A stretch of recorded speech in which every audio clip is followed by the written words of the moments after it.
I've got a question for you before we begin. If you're D. Tyler Fultz, right, that means there's 25 other letters out there that are also followed by Tyler Fultz right afterwards, like E. Tyler Fultz or Mm. F. Tyler Fultz or Z. Tyler Fultz. Ah. We gotta find them. No, a quest awaits us. Hell yeah. If if you find any more, let me know, and I'll interview all of them. It'll be like a whole ass season.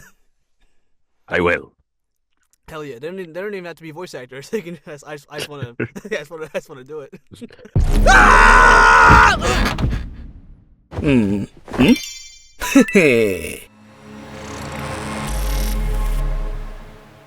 Welcome everybody to another episode of OverVoice Season 4. Today I am joined by the amazing D. Tyler Fultz.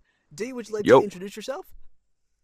Hello there. My name is D. Tyler Fultz. I'm a voice actor of going on well over a decade now. Oh, Nice. and I just want to say it is a pleasure to be here. Thank you for having me, and thank you for making the time.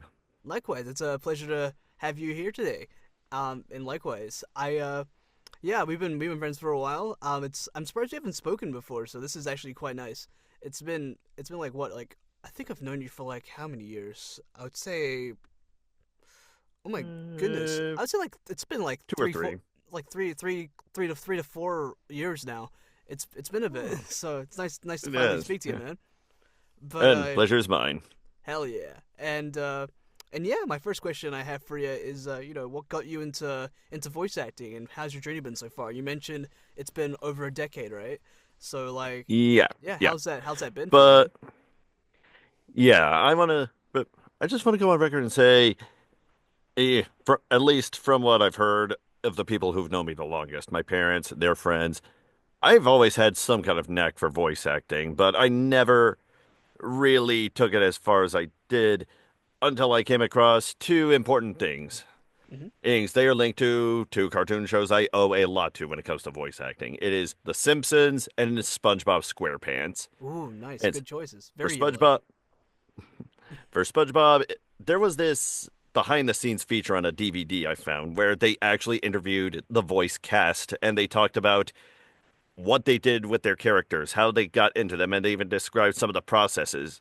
Is like Tom Kenny, the voice of SpongeBob, explained how he did the laugh, Mm.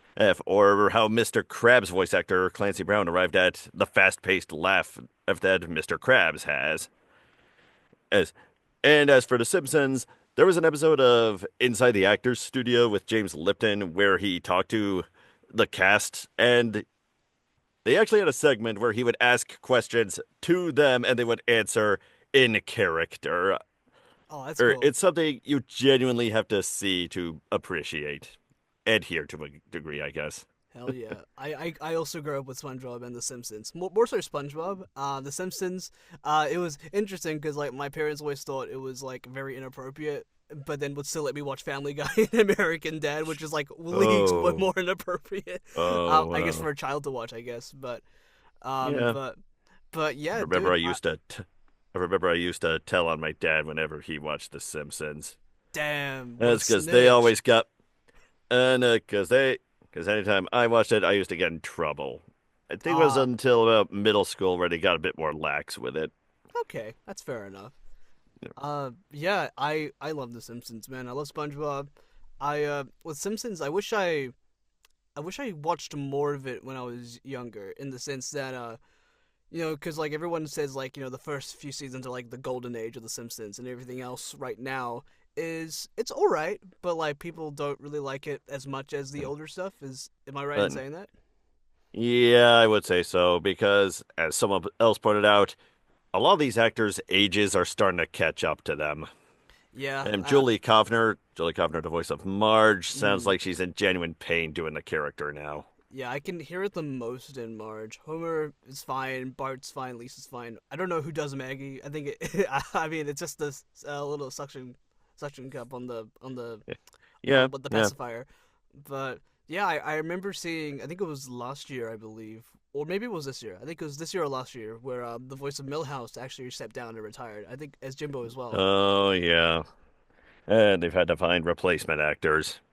Yeah, it's uh, it's weird because sometimes, because I remember when Apu left, they didn't find a replacement actor for him at all. They just wrote him out of the show entirely. So it was Oh. interesting. hmm All right. As for what my journey has been like, it is pretty much the path of the artist. It has its highs and it has its lows. O's every now and then I have a pretty golden time, but uh, but just as many, if not arguably more, I hit a pretty solid low. But I managed to have a few ups in the last year or two. Oh, I actually got to go to my first ever convention as a panelist. Hey, nice. How was it? It was okay. It was okay. It was a lot of fun. It was just a small con out in Ohio, but I loved going there all the same. And it was also the first time I got to meet a lot of my fellow voice actors in the flesh for the first time. Nice. It really helped me to appreciate them both as actors and as people. Oh, we had a lot of fun, and I miss it a lot. Hell yeah. When abouts was this again? Was this like a few years ago? This was last year, Last year. or Huh. it was April 13th, 2024. Hey, right on the date. It's been over a year since. Hopefully, you get to do more cons. That's awesome, dude. I hope so too. If you don't mind me asking, like, you said you met a lot of voice actors there. Which ones did you meet? No. I mean, when I say I met a lot of voice actors, I met a lot of voice actors in stuff I've personally worked with personally. Oh, cool. That's so cool, though. That's very Eh, cool. but I but I did get to meet one at this particular con. It was Cricket Lee, the voice of May from Avatar. Oh, She nice. held a little panel about mental health in animation and why it's important to recognize it in the characters we see. Mm, He actually got a chance to talk to her about one particular character and what he said. It was Tech from the Bad Batch, mm. and she said, "We may experience emotions and moments differently than most, but you should not assume we feel them any less." Ooh, that's powerful. That's oddly profound. Yeah, that's a good quote. I might have to write that down later when I'm editing Oh the yeah, video. it's Um, a good one. Hell yeah. I wanted to ask as well for SpongeBob specifically, because I pretty much grew up like right as it was starting out, I guess. From like seasons 1 to season 4. Those are like considered like Oh yeah, those are the goated ones. I guess. uh, those are the classics. I mean, I've seen some of the modern SpongeBob. It's okay, Yeah, but like I think the how it was, it's a I don't know. yeah, it's Maybe a way more hit or miss these days. I don't When it know. hits, it can hit pretty solidly. When it misses, oh boy, does it miss bad. Yeah, and I don't know if it's like my nostalgia brain talking or anything like that, but I don't know. There's a lot of things where I look back on it and it's like, is it okay? Is this nostalgia or is this actually genuinely good? Because for example, I grew up on Bakugan, like the original, hmm right? And like as a kid, I thought it was amazing. So I was like, oh my god, Bakugan! Let me watch some old episodes. And I'm like, oh, this is definitely 2007 era dubbing, and like the lip, Movement. syncing isn't the greatest. So it's like, okay, I don't know if I can see everything within rose tinted glasses, hmm but it's still pretty good for what it was. Mm. I gotta respect Yeah, it. But for yeah. SpongeBob, I gotta ask, who's your favorite character? Er, uh, ooh, Plankton. Hey, It same. has to be Plankton. I love Plankton, man. And It's he has some of the funniest episodes, and he has some of the funniest lines. yeah. It's between for me. It's between Plankton and the Flying Dutchman.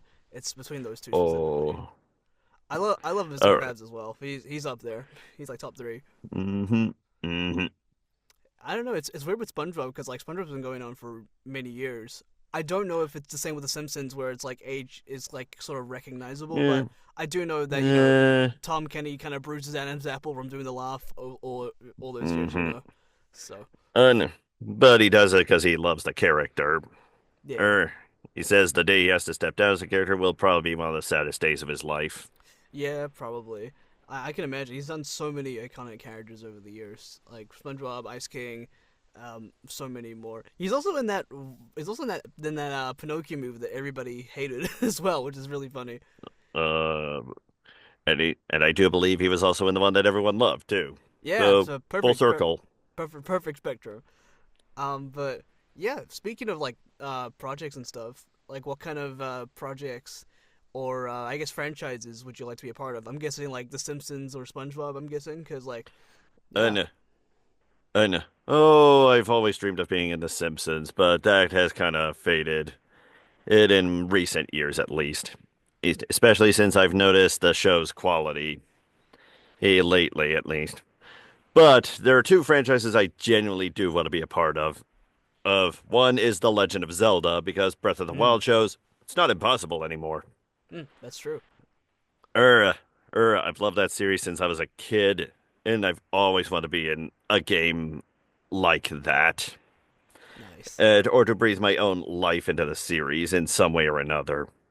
Hell yeah. The second one is Persona, Hey, and I played Persona 4 Golden on the PS Vita, and I just love the series ever since.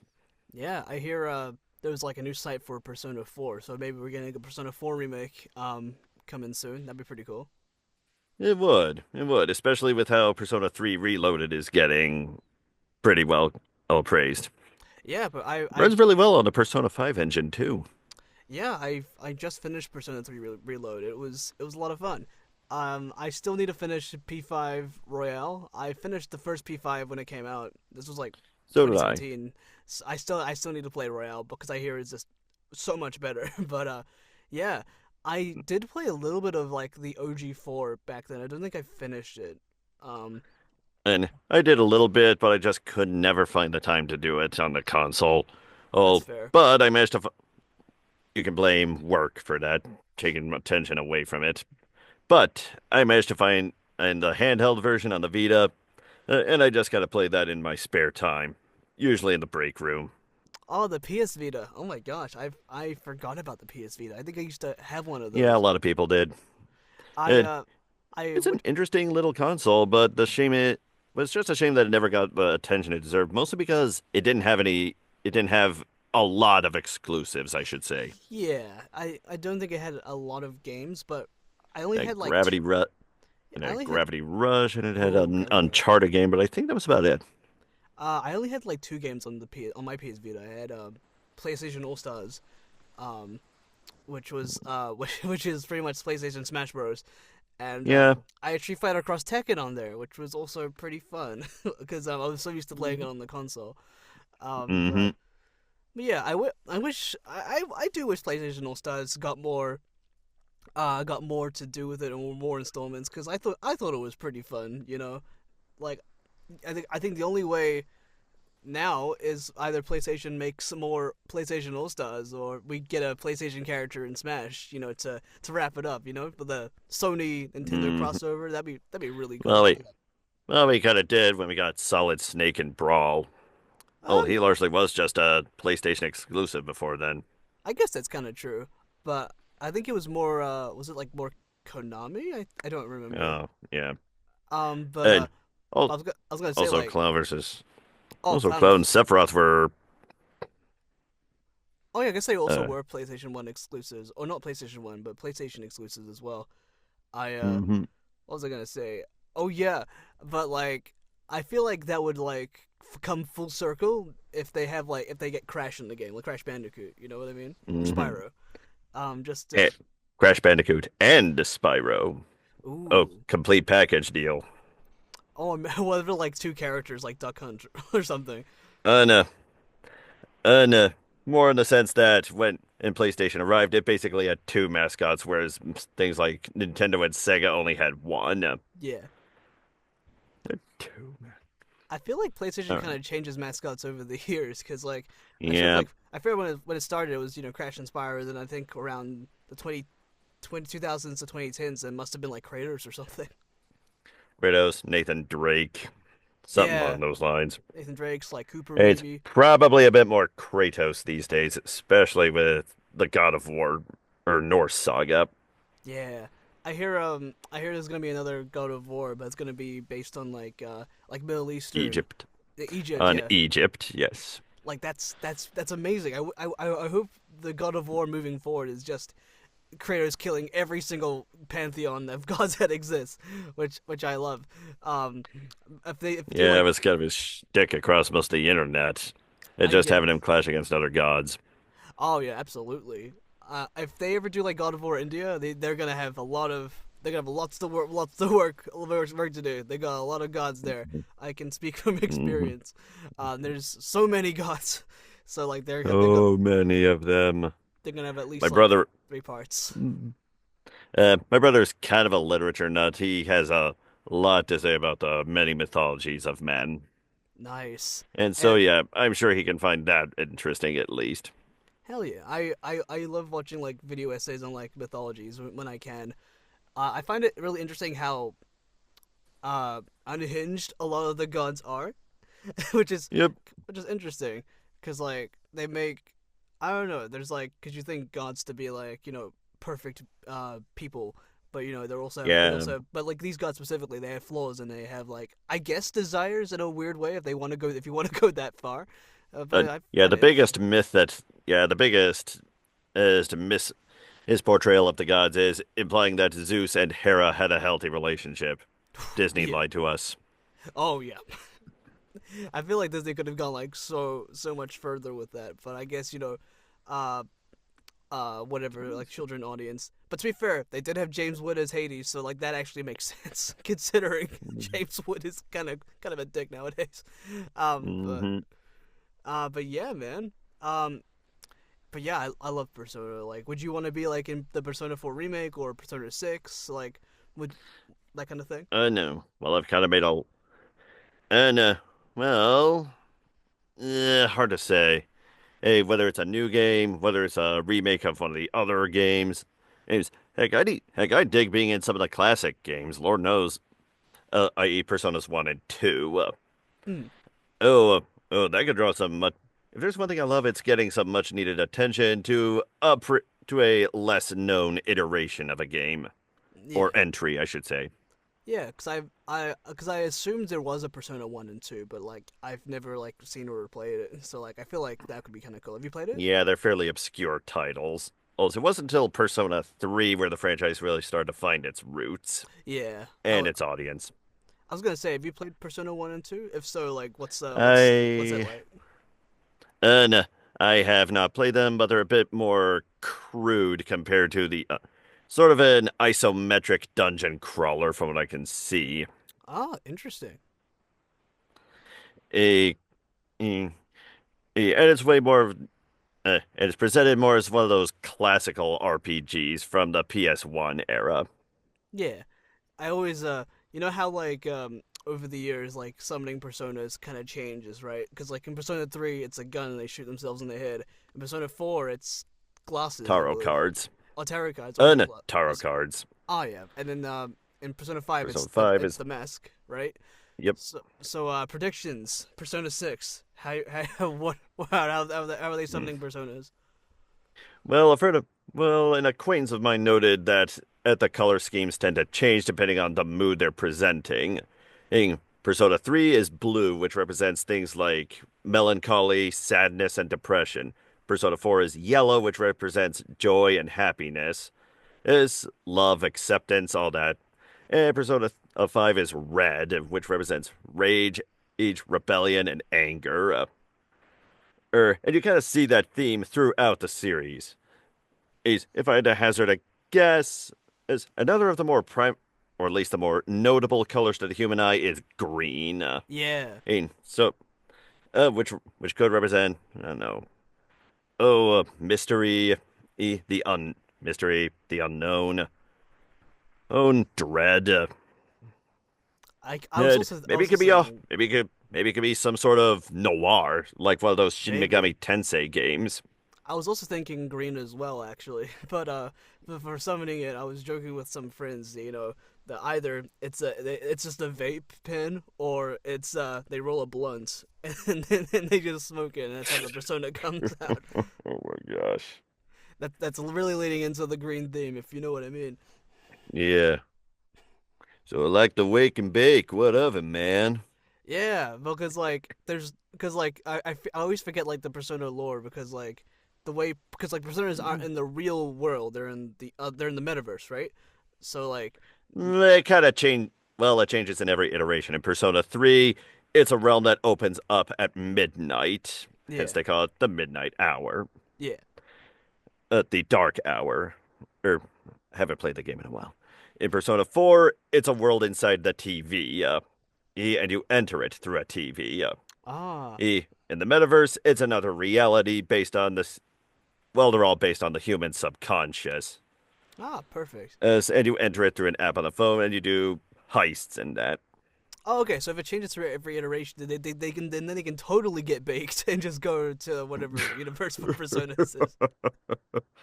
Oh boy. It's a possibility. And yeah, I I don't know if I don't know if we'll pass the censorships or whatever. But to be fair though, I'm surprised they're able to get people shooting themselves in the face past the censorships either. So like, mm-hmm, I think the world's your oyster at that point. mm-hmm, mm-hmm. All right. But yeah, I And also moving on. and moving on. I also wanted to ask as well. Yeah, because you mentioned being at this for like around a decade, maybe even more. So I wanted to ask you like, how's it changed? How's the voiceover community and stuff changed from when you started to like how it is now?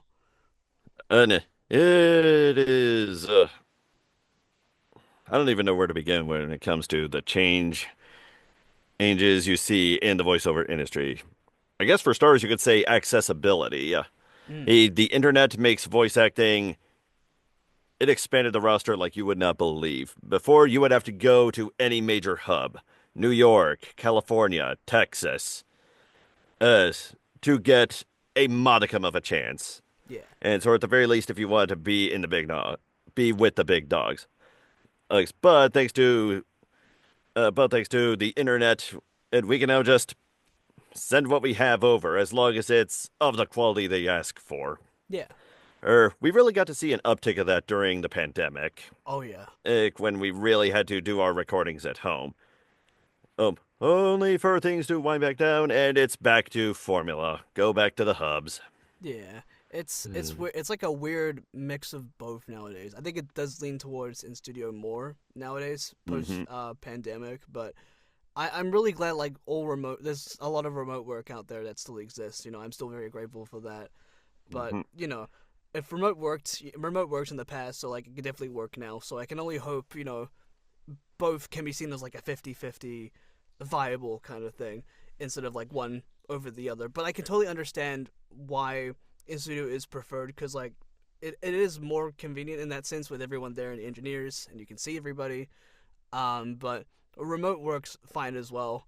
Um, it both work really well, so it just depends over time. And I just Mm-hmm. hope we don't have to suffer another pandemic for people to realize Yeah. that. Yeah, Because I hope so too.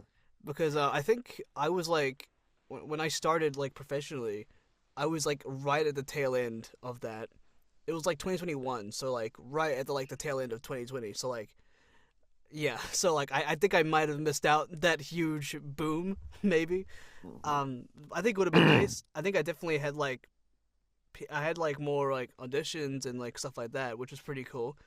But apart from that, I don't think I ever felt it. So like if I was where I am now and what it was back then, I imagine it would have been like crazy. But who knows, man? Like Yeah, I can only hope that remote just is here to stay and it will not go away because that'd be amazing. That'd be really cool. it would. It would. I hope people pick up on it a bit more or in the future. Moving on to other things I've noticed. Yes, and this could just be a time thing. I see a lot of I see a lot of things come and go, rise and fall. Yeah. Oh, and you notice this the more you stay in the field. Old friends you made back friends you made back in the day rise to new heights. Hey, some just pop out of existence. And it's because it just wasn't for them. And you can kind of say the same for websites. I remember when in Behind the Voice Actors had an audition and Yeah. a casting call feature, but that closed down years ago. Yeah. It's been a Oh, bit. I even remember I even remember Voice Acting Alliance, and Yeah, I it's the remember that. website, and yeah, that closed down too. Oh, I never got much work out of it, and from what I can tell, I joined basically when it was on its last legs. Ah, interesting. So it was mainly just like, and so it's mainly just what like casting call club nowadays. I mean, I guess there is Fiverr as well, but I don't know if that counts nowadays. I don't know. It's interesting. Yeah, given the climate. Yeah, I don't know how people feel about Fiverr nowadays. Like, I don't think I made an account or anything like that, but like, I do know like it was really like popular, like very popular around the time. back in the day. But yeah, I mean, there was like, I think there still are, the pay to play sites, which I don't really know. I don't personally use them, but I don't know how things are over there. I think it's all And right as yeah, far as I've I never know. tried those anyway. It feels like a gambling in a sense. In a weird way, yeah, because like you have to pay like a exorbitant amount of money depending on like what plan you use. Hmm. And also sites that's and not helping is that some sites that seem to be championing us seem to be going down a similar path. Like, do I have to bring up Strawberry Hill where they had this audition that cost you anywhere from $300 to $3,000 to audition? Oh yeah, I remember seeing that, and that was disappointing. It was just, yeah. To be fair with Strawberry And Hill, like I've done some of their classes in the past, but the only thing negative I had to say about them was I don't know the fact that it was just a little overly expensive, because like if you go to like another class hosted by the same person, it's like half the price. I don't know why it was just overly expensive. It was interesting. hmm, yeah. And I have actually attended some of their classes, and I did get a lot out of it. But maybe it's because I haven't gone to other workshops floating around. And I may have to change that sometime. Yeah, there's a lot of workshops out there. I think there's like a whole resource that someone made. I don't remember. Was it Chelsea who made it? Maybe it was Chelsea. But yeah, there's like a whole resource out there for a lot of workshops out there. There's Help Academy, Real Voice LA, Voice Tracks is always great. Um, what else? I mean, A Studios, whenever they host classes again, that was great. They hosted a lot last year. For some reason, this year they're not really hosting a lot of voiceover classes. But I think that might have been due to like the fires and stuff back in like January or February, the LA fires. Hmm. I mean, so I don't really know what's going Uh, on over there. But A Studios is great. Very hmm. affordable too. I think it's like what, like 10 USD a year, which is quite good compared, and like the classes are quite nice, so I totally recommend. But yeah, I my last question for you, Mr. D, Hmm. is yeah, um over these last few years, I wanted to ask what keeps you going? Because like over a decade strong is it's not an easy feat by any means, Oh and yeah. like I'm sort of almost on my way to a decade, and like I imagine there's been so many ups and downs along the way. So Oh yeah. so I do want to ask, like, what does keep you going, man? The same, and this may be cliche, but the same reason any artist keeps doing the thing they do. They love doing it. And and and I've tried pursuing other careers, but I just keep coming back to voice acting because, I love it that much. Yeah. And when I recently got a steady income, I could use voice acting as sort of a side gig. I realized, you know what? I have a good thing going. I'm gonna roll with it, see where it goes. Those, those. Also, as the saying goes, no good thing in life ever comes easy. Mm, And you won't always get what you want right out the gate. Eight. Sometimes you have to play the long game and be patient. mm. And if you're doing a job that you love, how bad can it be? Am I right? Exactly. Yeah. Because like I think it should always come to like love and passion. Because if it's not fulfilling you in that way, then what's the point of doing it? That's kind of like beating yourself up. In a weird way. It's like why would you do something that you hate? I don't know. I never really understood why like people who don't enjoy it continue, if that makes sense. Like it's totally fine to take a step back and have a break, and like over the years, I can personally say like I've felt times where I wanted to like take a step back at least, have a break and then come back refreshed. Depending on maybe do something else, there's nothing wrong with that, you know. But Mm-hmm. yeah, I don't know. It's a weird thing. It's like uh, I guess temper expectations. Be realistic with expectations and stuff like that, but also have Absolutely. fun. Yeah, because like you never really know like what's gonna happen. Like it's very unpredictable. Um, a little bit unstable if it's like your only thing, like if that makes sense, because you never really know Yeah. how things will change in the course of like a few months or a year or 2 years, maybe even a week sometimes, depending on circumstances. But I think if you love it, that's all you need, and just gonna keep hmm going at a time. Being patient is very very key, and And I find that's one of the many, and that's kind of why a lot of up and coming voice actors or the people who approach you asking what it takes to be them quickly drop out. Uh, one, they're not great right out the gate, and two, they just don't find it fun. yeah, that's interesting. I haven't really met any voice actors that have quit. Actually, I don't think I've ever met one yet. But I imagine it's like super common in like people who are like beginners who want to like test it out a little bit, because I can understand that at least. Yep. Because like beginning nowadays is there's a lot more stuff nowadays, like worrying about AI and stuff like that. Because when I started, it Oh, wasn't even a thing, you know. So like, there's so much stuff to un, consider now. same here. Er, imagine starting around 2015 Mm. and then watching all this unfold. Yeah, must be kind of crazy though. But I think you definitely had like a lot of good years without AI, which is great. So let's bring that back, please. AI is Yeah, trash. I hate it. please. So do I. I saw like what was it, like a dub, like an anime dub, people that was made by AI recently or something like that. It's just Oh, that was God, trash. It was horrible. Like it it was. was awful. I was like, do people really want this? Like this is really bad. Even the lip syncing was off. Like it was horrible. And Hayao Miyazaki was right. It is an insult to life itself and the death of creativity. Yeah, like that is a powerful quote. I love that. Like especially for AI, like I don't know. I love it. That's perfect. It encapsulates everything about AI.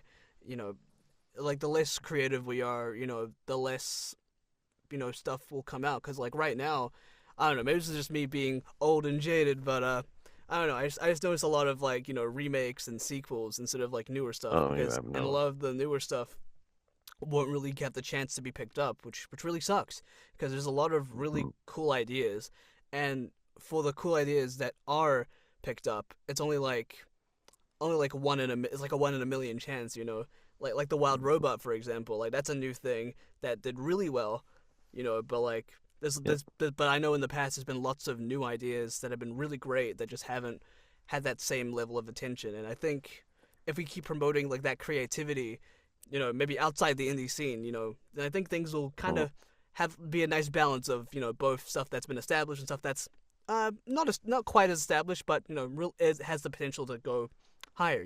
experimental, as it were. Yeah, Ex experimental. Yeah, that's the right word. I just wish. I hope more animators get the chance to do that, which so do and I. and tell their stories, and yeah, And with the internet making everything accessible, oh, there should be more reason to for all this to be. Like we have no excuses anymore. yeah, and like indie is, it's continuing to pop off, whether it gets super big or maybe not so big. It's still It's still very good pieces of work that people who are passionate take time to create, and yeah, why would you not want to do something that people love doing while doing something you love doing as well? It's like the best of both worlds here. hmm But hmm yeah, on that note, this interview comes to a close. D, thank you so much for coming on. This has been an awesome chat with you, man. And it's been a pleasure, man. Hell yeah, Again, thank you for making time. of course. And D, are there any links to social media or anything that you want to promote? I can put it all in the description below. Um, I have and I can send you that on my Twitter, or if you Awesome. want. Awesome. I could just link everything. If you just like state like I don't know, like if you say like your website or Instagram or Twitter, Blue Sky maybe, I can just plug it all in the description. Okay, okay. I'll send you that later. Awesome. Sounds great. And yeah, thank you so much. Appreciate your time. And thank you guys so much for watching, and we'll see you for the next one. Bye Have everybody. Bye bye.